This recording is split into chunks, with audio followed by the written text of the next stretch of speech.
Assalamualaikum warahmatullahi wabarakatuh. Saya Tia Awaliyah dari kelas 4 Prodi Pengembangan Masyarakat Islam akan membahas tentang dakwah melalui media sebagai sebuah tantangan dan peluang. Media massa adalah alat yang digunakan untuk menyampaikan pesan dari sumber kepada halayak dengan menggunakan alat komunikasi mekanis seperti surat kabar, film, radio, dan televisi. Adapun beberapa karakteristik media massa yaitu yang pertama, bersifat melembaga. Artinya, pihak yang mengelola media terdiri dari banyak orang, yaitu mulai dari pengumpulan, pengelolaan, sampai kepada penyajian informasi. Yang kedua, bersifat satu arah. Artinya, komunikasi yang dilakukan kurang memungkinkan terjadinya dialog antara pengirim dan penerima.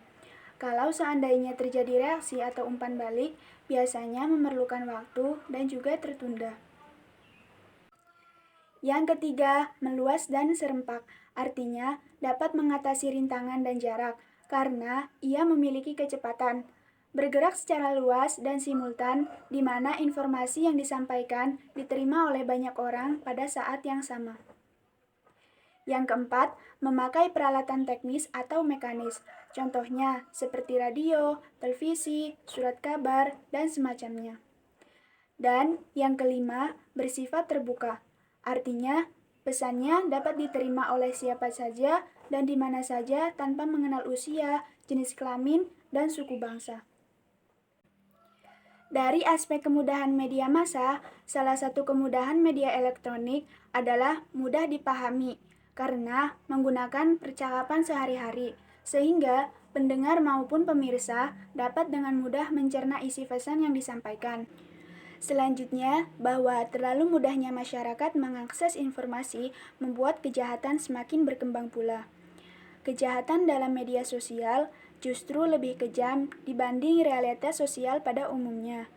Pencemaran nama baik, penipuan, pemalsuan identitas, semuanya mudah terjadi dalam media sosial seperti internet. Walaupun begitu, masih banyak nilai positif yang bisa kita rasakan. Adapun media dakwah ialah alat yang dipakai sebagai perantara untuk melaksanakan kegiatan dakwah.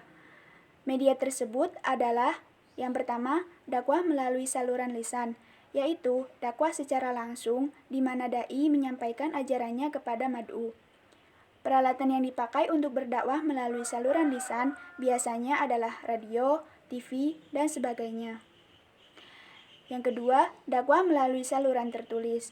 Dakwah melalui saluran tertulis merupakan kegiatan dakwah yang dilakukan melalui tulisan-tulisan. Kegiatan dakwah secara tertulis ini dapat dilakukan melalui surat kabar, majalah, buku-buku, brosur-brosur, selebaran, buletin, spanduk, dan lain sebagainya. Yang ketiga, dakwah melalui saluran visual. Berdakwah melalui saluran visual dilakukan dengan melalui alat-alat yang dapat dilihat oleh mata manusia atau dapat ditatap dengan menikmatinya. Alat-alat visual ini dapat berupa kegiatan pentas pantomim, seni lukis, seni ukir, kaligrafi, dan lain sebagainya. Yang keempat, dakwah melalui saluran audio. Berdakwah dengan menggunakan media audio ini dilakukan dengan perantara pendengaran, seperti melalui radio, rekaman, dan sebagainya. Yang kelima, dakwah melalui saluran audio visual. Ini merupakan gabungan dari media audio dan media visual. Dengan media ini, dakwah dapat dinikmati mad'u dengan mendengar dan melihat secara langsung, seperti melalui TV, seni drama, wayang kulit, video, dan lain-lain. Yang keenam, dakwah melalui keteladanan. Penyampaian dakwah melalui keteladanan adalah penampakan konsekuensi dai antara pernyataan dan pelaksanaan. Dengan keteladanan ini, memudahkan mad'u untuk meniru perbuatan yang dilakukan oleh dai. Jadi, yang dimaksud dengan media dakwah adalah alat yang digunakan oleh dai untuk menyampaikan pesan dakwahnya kepada mad'u. Salah satu hal penting dalam perkembangan media adalah cara pandang kita dan cara menyikapi halayak terhadap berbagai konten media yang datang menerpa. Bagi para halayak ini berarti menjadi kritis dan konsumen yang berpikir bijaksana terhadap konten. Itulah pembahasan mengenai dakwah melalui media sebagai sebuah tantangan dan peluang. Semoga bermanfaat. Sekian, wassalamualaikum warahmatullahi wabarakatuh.